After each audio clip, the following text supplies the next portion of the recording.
guys, ini kita perbaikan transmisi Mitsubishi Kuda ya.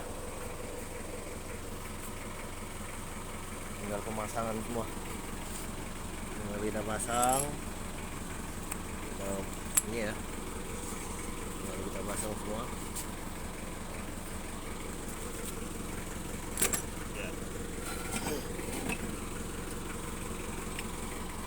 Bentar. Ini Mitsubishi Kuda. Solar ya. Pasang, tinggal kita pasang. Wow, ini kebanyakan diganjel-ganjel ya. Kebanyakan ganjel ini guys. Apa aja ganjel ini. Hancur. Ini kita standarin ulang ya. Ini 34-nya lompat ini.